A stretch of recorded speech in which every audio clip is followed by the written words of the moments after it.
Hi everyone. Today I'm just jumping on for a few minutes to talk about online courses. It is a bit of a hot topic in my business at the moment. I am drafting quite a few of them, and rightly so. Some online courses are quite expensive and they're quite lengthy, they're quite complex, and some are quite simple. But I'm finding that I do get a lot of questions from clients who I'm doing other work for and who have asked me about courses that they see out there, and how can they decide whether a course is really worth their while, or whether it's actually legit. Now, there's a couple of things to consider, but today we're kind of going to talk about two things, and then later on in the week, most likely tomorrow at 2 o'clock again, I'll jump on and discuss a few more things about what to consider when you are thinking of doing an online course. Now, I'm speaking today from the consumer's point of view. So we're all business people, and quite often business to business, we are purchasing courses from other business owners to learn how to do things for our business. Sometimes it's also for our personal growth. Sometimes it's for an aspect of our business. Sometimes it's learning to do social media. Sometimes it's learning to manage your energy. Sometimes it's learning to create posts. Sometimes it's learning to even learning how to create your own course. So we sign up to these courses, but there's a couple of things that you need to be aware of and to follow through with, so that you're doing the best possible due diligence for your own business, and you are covering yourself and advocating for the best outcome for you as someone who is signing up to a course or thinking about signing up. So the first thing that I would say to you is to stalk the course creator. So, when you see a course and you like the look of it and the sound of it, have a look at who has created the course. So what you are ideally looking for is someone that has credibility, someone who has an established track record of having taught a particular subject, or seen a respectable number of clients and solved issues for them successfully. Quite often I look at a course offering and I wonder, and I go behind and have a look at who's created the course, and it's unclear to me how qualified or how experienced these people, a particular course provider, may be in offering that course. So it's really important to look behind the actual copy and the sales page and the marketing to see who it is that has created the course and is delivering that course, and what their credentials are. So for example, there's a lot of places you can check this. You can see what they've been doing on their Facebook page. You can go on their website and see what's been happening on their website.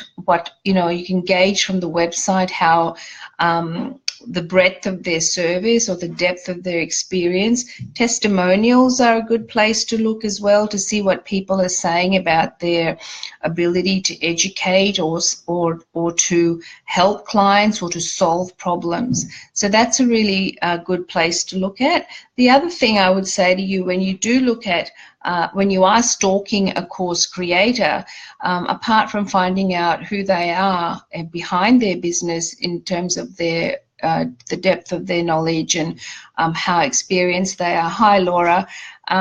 You can also go on LinkedIn and see how they show up in LinkedIn, which has a slightly different, I guess, less casual than Facebook, and more informative and more supportive of different businesses. And there's a lot more professionalism required, I guess is the word, when it comes to LinkedIn. So I'm not a LinkedIn specialist. I spend a lot of time on Facebook, so I usually do have a quick look around to see what is behind the course creator when I'm thinking of signing up a course.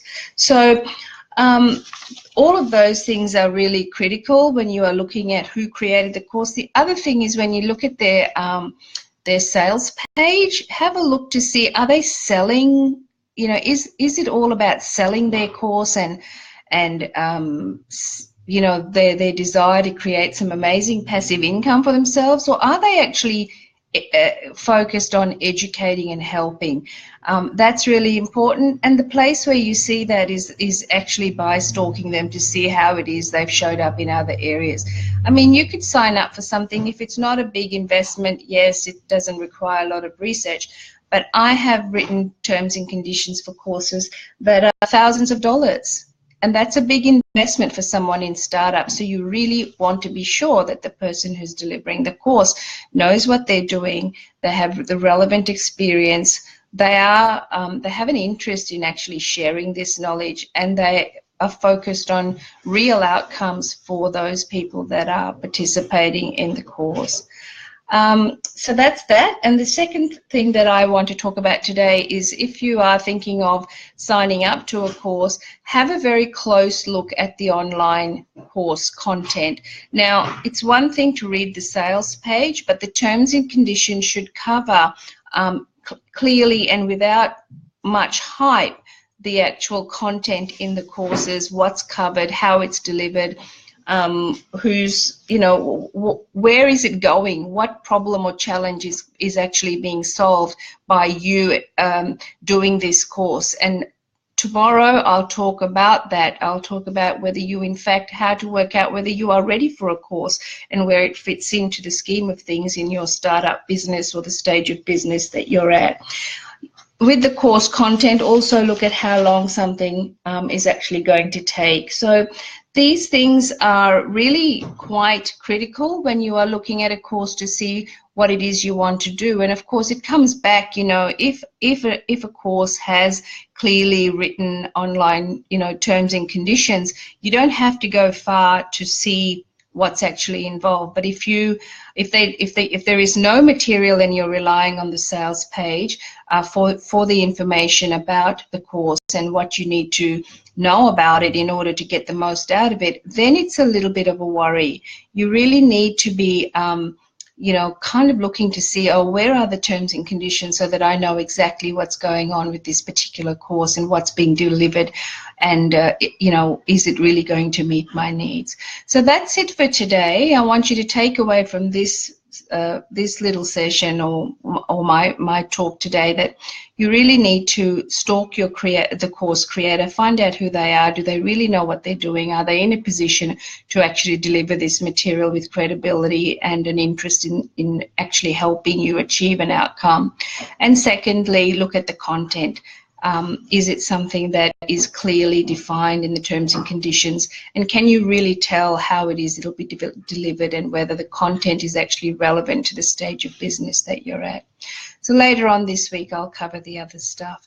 I'll put the blog in the comments below. I cover this in the, you know, this and a few other aspects in the blog, and you're welcome to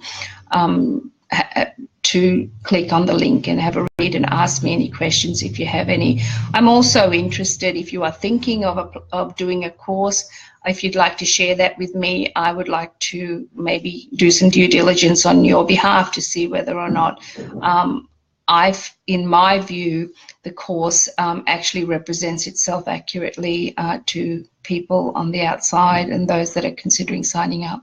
So I hope you have a lovely week, and I shall see you tomorrow at 2 o'clock about more on online course and contents and terms and conditions. Thank you. Bye for now.